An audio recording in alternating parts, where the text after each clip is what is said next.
মধ্যপ্রাচ্যের আকাশে আবারও উত্তেজনা।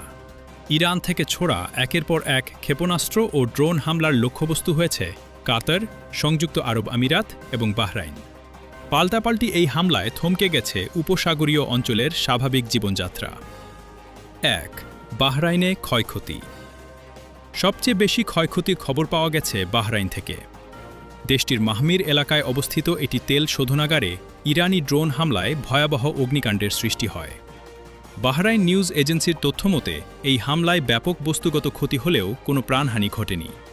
তবে সিত্রা দ্বীপে চালানো ড্রোন হামলায় শিশুসহ অন্তত ৩২ জন নাগরিক আহত হয়েছেন। এছাড়া একটি বিশ্ববিদ্যালয় ভবন এবং পানি শোধনাগারও ক্ষতিগ্রস্ত হয়েছে বলে জানা গেছে। ২. কাতার ও দোহার পরিস্থিতি।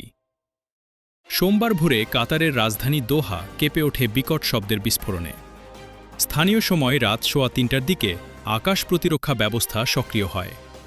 ইরান থেকে ধেয়ে আসা প্রায় ১২টি ব্যালিস্টিক ক্ষেপণাস্ত্র মাঝ আকাশেই ধ্বংস করে দেয় কাতার। ফলে বড় ধরনের বিপর্যয় থেকে রক্ষা পায় দোহা। তবে এই উত্তেজনার কারণে সাধারণ মানুষের মধ্যে চরম আতঙ্ক বিরাজ করছে। ৩. আমিরাত ও সৌদি আরবের অবস্থান। সংঘাত ছড়িয়ে পড়েছে সংযুক্ত আরব আমিরাতেও। তাদের প্রতিরক্ষা বাহিনী জানিয়েছে ইরান থেকে আসা ড্রোন ও ক্ষেপণাস্ত্র তারা সফলভাবে প্রতিহত করেছে। অন্যদিকে সৌদি আরব তাদের সায়বাহ তেলক্ষেত্রের দিকে ধেয়ে আসা ৪টি ড্রোন ভূপাতিত করার দাবি করেছে।